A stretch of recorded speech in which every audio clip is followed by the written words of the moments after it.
Hola con todos, mi nombre es María Barragán. Soy estudiante de la Universidad de las Fuerzas Armadas de ESPE y es un gusto darles la bienvenida a este nuevo video.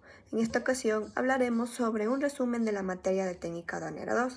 Espero que les guste este video y comencemos. Como primer punto tenemos qué es el comercio internacional. El comercio internacional es una actividad económica donde se realiza el intercambio de bienes y servicios entre los distintos países.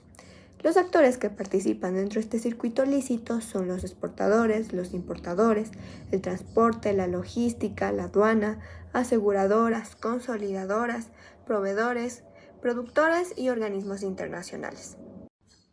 Por otra parte tenemos la política comercial, en la cual es un paquete de normativa establecida por el COMEX de tratamiento fiscal que se le da a las mercancías que ingresan a un país para ser consumidas definitivamente.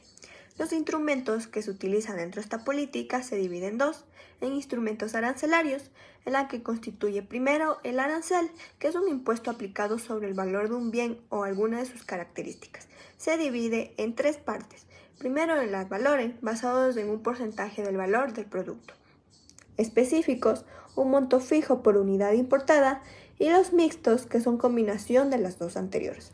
Por otra parte, tenemos los instrumentos no arancelarios, donde constituye primero las medidas antidumping y antisubvenciones, que buscan eliminar las ventajas comerciales desleales obtenidas por ciertos productos importados.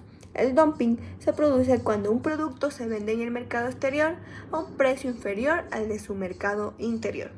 También tenemos las medidas de salvaguardia, que permiten el establecimiento de derechos arancelarios o la limitación parcial o total de la posibilidad de importar un producto en el territorio aduanero. También tenemos los contingentes, que son límites cuantitativos o en algunos casos cualitativos sobre la cantidad de productos que se pueden importar o exportar durante un periodo determinado. A menudo se usan como medida para proteger la producción local o gestionar el flujo de productos que afectan negativamente a la economía local. Son una forma temporal de regular el comercio. Y por último tenemos el mecanismo administrativo, que es un requisito previo al embarque de manera obligatoria, como lo pueden ser las licencias de importación.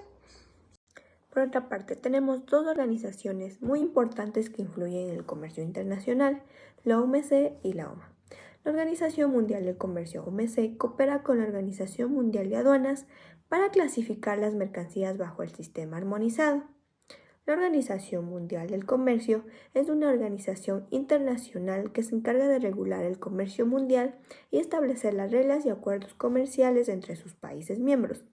Fue creada en el año de 1995 y actualmente cuenta con 164 países miembros. Por otra parte, la Organización Mundial de Aduanas, que es la OMA, es un organismo intergubernamental cuya misión es incrementar la eficiencia de las administraciones de aduana, contribuyendo al bienestar económico y a la protección social de sus miembros, favoreciendo así un entorno aduanero honesto, transparente y eficiente. Fue creada en el año de 1952 bajo el nombre de Consejo de Cooperación Aduanera y actualmente cuenta con 165 miembros, siendo la única organización intergubernamental mundial para abordar estas materias aduaneras. Por otra parte, tenemos lo que es el sistema armonizado.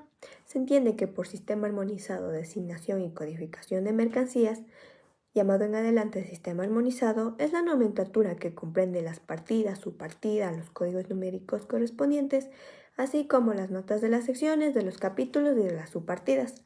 También las reglas generales para la interpretación del sistema armonizado.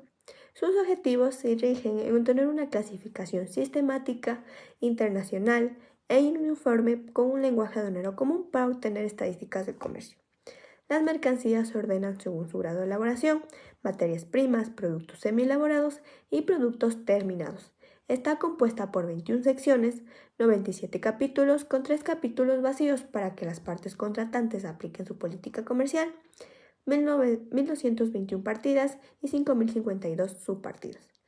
¿Cómo se clasifica estos códigos? Primero tenemos el capítulo, que es de 2 dígitos de uso universal para los países miembros de la OMA, que agrupa a un conjunto de mercancías metodológicamente establecido.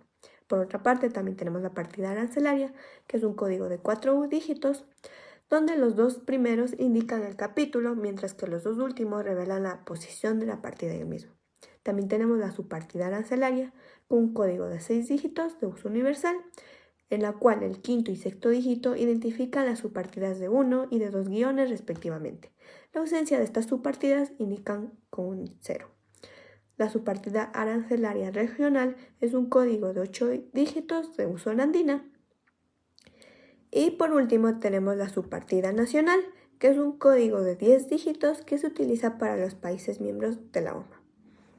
Esta estructura incluye además 6 reglas generales interpretativas que constituyen la norma que facilita el clasificar la diversidad de mercancías considerando su forma de presentación ante la administración aduanera. Tenemos primero la regla 1, donde nos habla que la clasificación está determinada legalmente por los textos de las partidas y de las notas de sección o de capítulo. Un punto importante que aclarar es que el 90% de las mercancías se aplica en esta regla, ya que la descripción consta en el texto. Tenemos por otra parte la regla 2, donde se divide en dos reglas. La regla 2A, donde nos habla de los artículos incompletos, sin terminar o desmontados. Para fines de clasificación aduanera, un artículo incompleto sin terminar se clasifica como el artículo completo si tiene las características esenciales del producto esencial. La regla 2B se refiere a sustancias puras, mezcladas o asociadas que deben clasificarse según la composición predominante en peso o la que determine sus características esenciales. Tenemos la regla 3, donde se clasifica en 3 partes, la regla 3A, donde nos dice la partida más específica tiene prioridad. Se debe dar preferencia a la partida más específica cuando haya varias opciones para clasificar un producto. Sin embargo, cuando un producto está compuesto por varias materias o partes, como un producto mixto o un artículo compuesto, y cada partida solo cubre una parte de estas materias o artículos, todas las partidas que describen esas partes deben considerarse igualmente específicas, aunque algunas pueden ser más detalladas. La regla 3B nos habla del carácter esencial. Nos dice que si no se puede aplicar la regla 3A para clasificar un producto, se debe identificar qué parte del producto le da su carácter esencial y usarla para determinar su clasificación. Esto aplica a productos mezclados, a manufacturas compuestas, por materias diferentes, por unión de artículos diferentes, presentados en juegos, presentados en surtidos y para la venta al por menor. Y por último tenemos la regla 13, última en orden de aparición. Nos dice que si no se puede aplicar ni con la regla 3A ni la 3B, entonces la clasificación se realizará en la última partida posible de acuerdo con el orden numérico de las opciones disponibles. Tenemos la regla 4, donde nos dice las mercancías sin posible encuadre clasificatorio. Para clasificar estas mercancías se encuentra una relación de semejanza entre otras mercancías, aplicando lo que es la analogía. La regla 5, tenemos primero la regla 5A, donde nos habla de los estuches y continentes similares. Esta regla se refiere a estuches o continentes diseñados específicamente para alojar un artículo o conjunto de artículos. Tiene que cumplir con que debe ser un diseño específico, debe ser de uso prolongado, debe tener una presentación conjunta con el producto, tener también con la venta habitual y no debe ser esencial. La regla 5B nos habla de los envases. Esta regla aplica a los envases utilizados para contener las mercancías. Deben ser envases comunes, deben tener una clasificación conjunta y no deben tener un uso repetido, lo que quiere decir que no debe ser reutilizable. Y por último tenemos la regla 6. Esta regla se aplica para determinar la subpartida, dividiéndole en primer nivel identificado con un guión y un segundo nivel marcado con 2 guiones.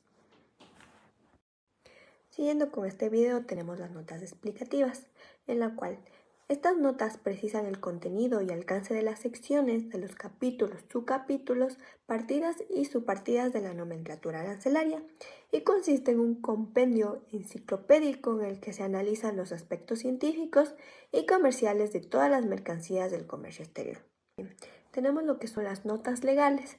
Estas notas son herramientas fundamentales para la correcta clasificación arancelaria en el sistema armonizado. Estas notas indican el alcance de los límites y el contenido de cada subpartida, capítulo y sección. Las notas legales se encuentran al inicio de cada sección y capítulo. Su objetivo es precisar el contenido y el alcance de las secciones, capítulos o subpartidas de la nomenclatura arancelaria. Se clasifican primero en definitorias, en la cual definen el alcance, contenido y límite preciso de cada sección, capítulo, partida y subpartida. También tenemos las ilustrativas, que es una lista no exhaustiva de mercancías, generalmente con la ayuda de ejemplos. También tenemos las restrictivas, que es una lista exhaustiva de mercancías comprendidas en una partida o en un grupo de partidas. También tenemos las excluyentes, que es una lista de mercancías que no deben ser incluidas en una sección, capítulo, partida o subpartida. Las incluyentes se refieren a mercancías que de hecho están comprendidas en una sección, capítulo, partida o subpartida, en la mayor parte de casos a través de definiciones. Las clasificatorias nos dicen que las notas de sección y de capítulo se aplican en la clasificación a nivel de subpartida, salvo indicación contraria en el texto. Esto ocurre cuando una mercancía no expresada en las partidas y subpartidas parece encajar en dos o más partidas. Y por último, las mixtas, que es la combinación de dos o más notas legales de las expuestas anteriormente, con el objeto de establecer prioridades en la clasificación de mercancías. Entonces, para poner en práctica lo aprendido del sistema armonizado, debemos primero comenzar con una ficha técnica. Primero debemos preguntar al producto cuál es su nombre comercial, cuál es su materia constitutiva, para qué fue concebido, cuál es su grado de elaboración, cuál es su presentación comercial y cuáles son sus dimensiones y pesos.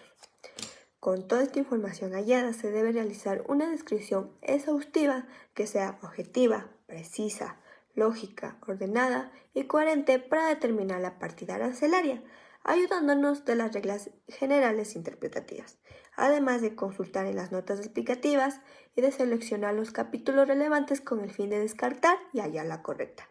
Debemos tomar en cuenta que cuando un producto tiene una función específica y características únicas, la materia constitutiva pierde importancia. Un ejemplo de esto es un filtrador de agua de plástico, que se clasifica según su función y no por el material del que está hecho. Y con todo este proceso también se puede hallar la subpartida arancelaria, ayudándonos de la regla general interpretativa 6. Concluido esto, se puede realizar el informe a la solicitud para la clasificación arancelaria vinculante, en la cual es una decisión legal expedida por las autoridades aduaneras a petición del importador o del exportador, en la cual proporciona una clasificación arancelaria exacta para una mercancía específica, garantizando la correcta aplicación de las normas aduaneras.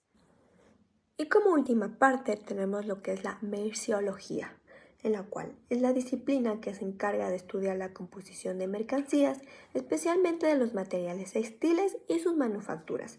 Habitualmente se realiza una prueba física de combustión para determinar la materia constitutiva, composición y naturaleza de los productos. Es importante hacer eso, ya que al conocer la identidad de mercancías es posible lograr una mejor clasificación arancelaria. Este proceso se relaciona directamente con la sección 11, donde nos habla de las materias textiles y sus manufacturas, en la cual está clasificado progresivamente en materia prima, semielaborados y productos finales.